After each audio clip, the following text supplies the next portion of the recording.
Greetings and salutations, fellow travellers in the moral multiverse. I'm Doctor Multiverse, more prosaically known as Dr. Chris Bateman, game designer and renegade philosopher. I stand in solidarity not with the chosen few, but with everyone, a position utterly incomprehensible and completely impossible. And yet, here I stand. In the first episode, I introduced the philosophical concept of the multiverse. This is not the multiverse of parallel dimensions that the physicists borrowed from novelist Michael Moorcock, but Moorcock's other metaphorical reading of this multiverse, which is one and the same with William James's multiverse or pluriverse, an each form of reality rather than an all form. This is the moral multiverse we all live in. There's a risk, however, when we start talking about the moral multiverse, that this will be mistaken for the mere recognition of differences in ethical perspectives, what's called pluralism or multiculturalism. Yet the ideology of tolerance that goes by these names is far from worthy of our praise. Rather, multiculturalism offers up the same ethical stalemate as nihilism, the denial of values, but from a different fork in the metaphysical road, one where we avoid declaring that nothing is meaningful, but solely by claiming that everything is meaningful to someone.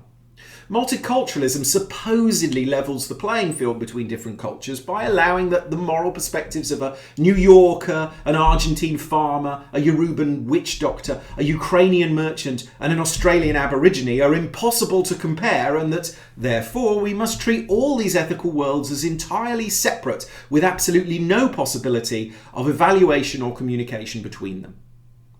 Everyone is locked away in their own little world, and all we can do is accept this, to tolerate it. Well, multiculturalism certainly seems a step up from what we might call the Daleks solution: exterminate every bearer of differences. At least on the surface, the tolerance implied by pluralism seems to entail some acceptance of difference. And as soon as we scratch the surface, we disclose a depth of prejudice at least as dangerous as the bigotry that it opposes. As Alain Badiou has argued, the liberal ideals of tolerance and the acceptance of difference are grotesquely conditional under the hood. Those liberally minded folks who espouse multiculturalism seem to lack any capacity to accept difference when they actually encounter it. Badiou asserts that defenders of the right to difference are simply horrified whenever they encounter difference in practice, denouncing African customs as barbaric, judging Muslims as dreadful, the Chinese as totalitarian, and so on. Badiou's accusation is that the other is only acceptable if they are a good other. And this comes down to the requirement that the other must be the same as us on all the important points. Dress how you like, have sex with whoever you like, but you must check all the requisite political boxes: representative democracy, free market economics, feminism, environmentalism, and so on. Writing in 2001, Badiou also included freedom of opinion in his list of requirements to join the Tolerance Club. Alas, in 2021, it seems that particular condition of entry no longer applies, and that is a worrisome sign that this problem is escalating. This stunning indictment that Badiou levels against these political ideals that preach tolerance while practicing intolerance reflects a trend so entrenched in contemporary liberal thought that it has become poisonous to any hope of our living together. Advocates of any one of these all too human forms of political activism are riven with contradictory tensions, fanatically demanding tolerance while condemning fanaticism, requiring an acceptance of difference yet vilifying and excluding anything declared racist, commanding recognition from others yet specifying non-negotiable boxes within which all permitted identities must fall. These problems are felt every day in the politics of the United States and anywhere else that advocates of liberal doctrine refuse to even listen to the political needs of their conservative rivals, all while claiming to be espousing a politics of inclusion. What a strange kind of inclusiveness it is that purports to shelter the minority while leaving the majority out in the cold. In the final part of my trilogy for 0 books, Chaos Ethics, I called this hatred of haters intolerant tolerance, and accused practitioners of this incoherent and self-defeating suite of ideologies of having perniciously sealed off discussions by privileging a singular set of ideals over and above all others. As Badiou made quite clear, we cannot claim to be respecting differences and open to diversity while we are simultaneously harbouring a closed-minded hatred of anyone who does not accept our definitions of the acceptable. When I wrote Chaos Ethics back in 2013, several specific culture wars stood out for me at the time. One was between religious conservatives and the gay community. Within the multicultural crusade, it was mandatory to accept gay people, and hence it was also presumed vital to exclude and denigrate Christians, precisely on the assumption that since Christians do not accept gay people, we can vilify them. I say assumption because, of course, there are a great many gay Christians, not to mention Christians who support diverse sexual and gender identities. Yet there were many whose imaginations had conjured up the worst kind of generalisations and who had applied them to anyone even remotely close to disagreeing with their views. Likewise, the multicultural crusaders of 2013 required at least some form of feminism to be ticked off the checklist, and this bankrolled the exclusion and denigration of Muslims. Canadian feminist Sunera Thabani has been outspoken about the way that multicultural crusaders, far from being accepting of difference, portray Muslim women as victims in dire need of rescue from their own religion. Crucially, there is no discussion with the women themselves in order to establish the problems they're actually facing. There's no need. In the eyes of the intolerantly tolerant, the good Muslim woman is the one who, in Thabani's words, will readily propagate Western gender and sexual norms, and who is willing to condemn other Muslims for refusing to laud the magnanimity of the West towards Muslim women. Race, gender, sexuality, culture, economic class. Wherever there is difference, there is tolerance. And wherever there is tolerance, there is intolerant tolerance. Moderate voices are lost in the clamour of a righteous bigotry that does not need to listen to its opponents because anyone who disagrees is automatically wrong, no matter what they say. If someone should, for instance, speak aloud their concerns about immigration, such a scoundrel can be immediately denounced as a racist and thus scorned, ridiculed, or even persecuted.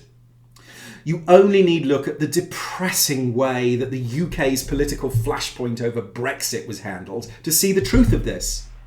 It should not need saying that not everyone who supported Britain's departure from the EU did so for racist reasons, and yet this grotesque generalisation is taken for granted in a large part of what was once the left. Whether with Daleks or with multiculturalists, dissent, no matter how temperate, demands punishment, and those who do not adopt the required categories in the catalogue of approved identities become the enemy and must be denounced. When the dogma becomes only those who tolerate what we tolerate can be tolerated, toleration itself is transformed into a kind of blinkered bigotry against bigots, a way to exclude any other perspectives from consideration. This is the insane logic of intolerant tolerance. To prevent persecution, we must persecute! The liberal notion of tolerance, as Slavoj Žižek has accused, is sustained by violence. If it does not quite rise to the battle cry of exterminate at home, it has already done so abroad. It's been 8 years since I finished writing Chaos Ethics, and in the meantime these problems have not gone away. Indeed, they have escalated further. The uncivil war that has broken out inside the Rainbow Alliance now dictates that we must take sides in the metaphysics of gender. You must either side with the trans activists with their demand that we treat both sex and gender as socially constructed and open to personal invention, or else we must side with the gender-critical lesbian feminists and their allies and take sex as an immutable biological fact. Am I alone in seeing in this politicisation of gender metaphysics echoes of the intractable clash of civilizations that went from pitting Christians against Muslims to the new atheists glibly joking that their condemnations were superior to religious intolerance because they were able to apply their bigotry to every religion? The serpent eating its own tail that nests within this hatred of haters represents an immense threat to any hope of our living together, since it eliminates any possibility of treating others as genuine equals. This problem, which Isabel Stengers called the curse of tolerance, rests upon the false idea that knowledge and belief can be clearly separated.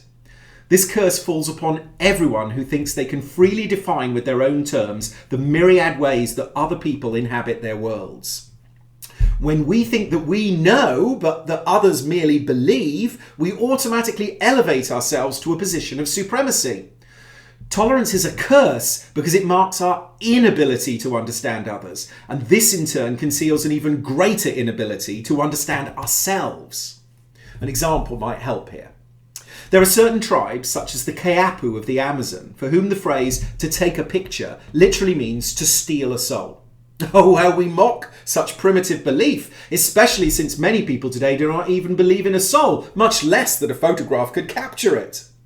Yet, how is this caution concerning the capture of images in photography significantly different from the intuitive idea that pornographic photographs risk demeaning those depicted?